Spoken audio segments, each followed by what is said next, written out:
जब बात आती है गाड़ियों के भविष्य के बारे में तो दो शब्द हमारे जहन में आते हैं, हाइड्रोजन व्हीकल और इलेक्ट्रॉनिक व्हीकल्स। हाइड्रोजन से चलने वाले व्हीकल्स और इलेक्ट्रॉनिक से चलने वाले व्हीकल्स।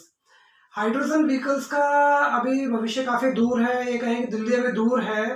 अभी उसे धरातल पर आने में टाइम लगेगा। लेकिन वहीं हम बात करें दूसरे व्हीकल्स, दूसरे टाइप के व्हीकल्स, इलेक्ट्रॉनिक व्हीकल्स की, तो वो आप बाजार में देख पाएंगे कि उनकी एक नई शुरुआत हो चुकी है। आगे इनका भविष्य कैसा है, इन पर निवेश करने का क्या तरीका हो सकता है, किस तरीके से हम उन कंपनीज पर पैसा लगा सकते हैं जो कि इलेक्ट्रॉनिक व्हीकल्स पर काम कर रही है। आगे आने वाले टाइम में कौन कौन से एनएफओज हैं, कौन कौन से म्यूचुअल फंड्स हैं, कौन कौन से शेयर्स हैं जो इन कंपनीज के लिए काम करेंगे, उनके विषय में हम आज जानेंगे।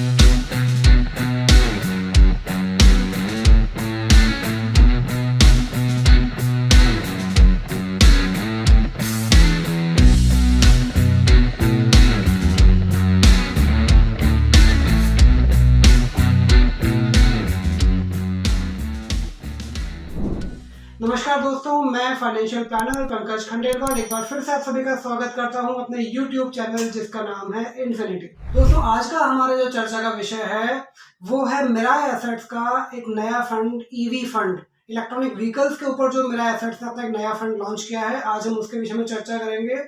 उसी के साथ में मिराय एसेट्स ने एक फंड IT सेक्टर में भी लॉन्च किया है, AI को लेकर, आर्टिफिशियल इंटेलिजेंस को लेकर। उसके विषय में भी हम चर्चा करेंगे, लेकिन उसके लिए हम एक सेपरेट वीडियो बनाएंगे। तो आज का हमारा जो विषय रहने वाला है वो है इलेक्ट्रॉनिक व्हीकल्स के बारे में। पॉइंट टू पॉइंट डिस्कशन करेंगे। कुछ पॉइंट्स मैंने तैयार करे हैं, उनके साथ साथ हम डिस्कशन को आगे बढ़ाएंगे। आपके क्वेरीज, आपके कुछ क्वेश्चन अगर रहते हैं तो आप मुझे कमेंट में दीजिएगा ताकि मैं उनका नेक्स्ट वीडियो में आंसर कर सकूं। चलिए चर्चा की शुरुआत करते हैं। सबसे पहली पॉइंट है रिक्वायरमेंट। हमें क्यों रिक्वायरमेंट पड़ी इलेक्ट्रॉनिक व्हीकल्स की, इलेक्ट्रॉनिक गाड़ियों की क्या रिक्वायरमेंट हुई? अभी हमारे पास जो व्हीकल्स चल रहे हैं वो चल रहे हैं पेट्रोल और डीजल से। पेट्रोल और डीजल हम अच्छी तरह जानते हैं कि ये दोनों ही प्राकृतिक संसाधन हैं जो कि एक समय बाद में खत्म हो जाएंगे। हम अपनी छोटी कक्षाओं से ये चीजें पढ़ते हुए आए हैं। इस प्राकृतिक संसाधन के खत्म होने के बाद का भविष्य हम लोगों को अभी से तय करना है कि हम उस समय क्या करने वाले हैं जब ये संसाधन खत्म हो जाएंगे। तो उसके लिए हमारे पास में दूसरे विकल्प होना जरूरी है। तो ऐसा ही एक विकल्प निकाल दिया गया है इलेक्ट्रॉनिक व्हीकल्स के तौर पर। ठीक है। दूसरा जो इसकी रिक्वायरमेंट आई है वो आई है कि हमारे पास में जो ऑयल आता है, क्रूड ऑयल जिसे कहते हैं, कच्चा तेल जिसे कहते हैं, जिससे पेट्रोल या डीजल बनता है, वो आता है अरब देशों से। अरब देशों में भी इसकी सीमितता है, सीमित मात्रा में ही उपलब्ध है। जब तक उनके पास में है मटेरियल तब तक वो सप्लाई कर पाएंगे, उसके बाद में वहां भी खत्म है। तो वहां पर क्योंकि लिमिटेड है, इसके कारण वहां एकाधिकार की भावना उन लोगों में जागृत हो गई है। एकाधिकार आ गया है कि हम ही हैं सर्वे सर्वा, हम जो रेट पर बेचेंगे उस रेट पर दूसरे देशों को, दूसरे मुल्कों को वो क्रूड ऑयल खरीदना पड़ेगा। तो ये एक दबिश में रहकर हमें ये काम करना पड़ रहा है, परचेज करना पड़ रहा है अपना क्रूड ऑयल। हालांकि वो भी ये जानते हैं कि जब तक उनके कुओं में तेल है तब तक ही उनके देश सर्वाइव करने वाले हैं। उसके बाद में वापस उनको भी ऊंटों पर ही आना है। इस चीज को समझ जो चुके हैं जो देश, उन्होंने अपनी इनकम का, अपनी इकोनॉमी को डाइवर्ट कर दिया है दूसरे सेगमेंट्स पर। उदाहरण के तौर पर अगर हम बात करें तो जो देश पहले केवल तेल के कुओं पर ही आश्रित थे, उन्होंने अब अपने देश को पर्यटन स्थलों में तब्दील कर दिया है। अब वहां लोग घूमने फिरने के लिए जाते हैं और उन मुल्कों को विदेशी मुद्रा प्राप्त होती है। तो ये एक थी रिक्वायरमेंट कि हम क्यों इलेक्ट्रॉनिक व्हीकल्स पर जाने वाले हैं या जा रहे हैं। दूसरा पॉइंट आता है, अच्छा मेन जो पॉइंट है हमारा वो ये है कि इलेक्ट्रॉनिक व्हीकल्स के लिए जो अभी NFO आया है, मिराय एसेट ने जो अपना एक NFO लॉन्च किया है, उसके ऊपर हम ये सारा डिस्कशन कर रहे हैं। अब हम देखेंगे कि उसको खरीदने से फायदा क्या है या उसमें निवेश करने से फायदा क्या है। पहला फायदा ये हो गया कि हम बाद में जो इस तरह के फंड्स आने वाले हैं, जो फंड्स बाद में आएंगे, और अभी ये पहला फंड आया, तो हम अगर पहले फंड में निवेश करेंगे तो हमें बाद वालों का भी फायदा मिलने वाला है। मतलब सिस्टम में पहले आओ पहले पाओ। तो अगर हमने यहाँ पहले ही अपनी एंट्री फिक्स कर दी तो आगे आने वाले मुनाफों पर पहला हक हमारा ही होने वाला है। अब इसके नुकसान भी देख सकते हैं कि सब इससे कोई नुकसान भी है क्या, चलिए उसके बारे में भी चर्चा कर लेते हैं।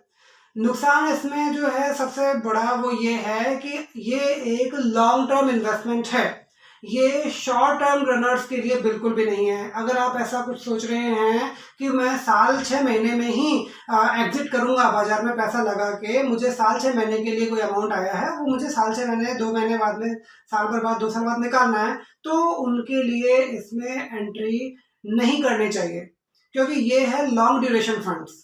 इनमें आपको रिजल्ट तो मिलेगा, पॉजिटिव रिजल्ट ही मिलेगा, लेकिन टाइम लगेगा, और वो टाइम कितना, कम से कम आप 3 से 5 साल मान के चले। सेक्टर फंड, कुछ लोगों का मानना है कि ये सेक्टर फंड है, कुछ लोगों का मानना नहीं है, वाकई में सच्चाई भी है कि ये एक पर्टिकुलर सेक्टर को बिलोंग करता है, इसलिए हम कह सकते हैं कि ये एक सेक्टर फंड है।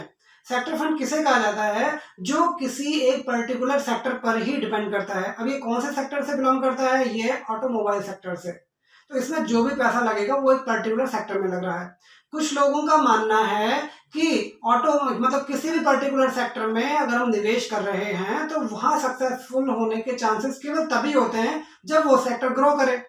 अब यहाँ पर तो ऐसा कुछ है ही नहीं, तो ये गलत स्टेटमेंट हुआ।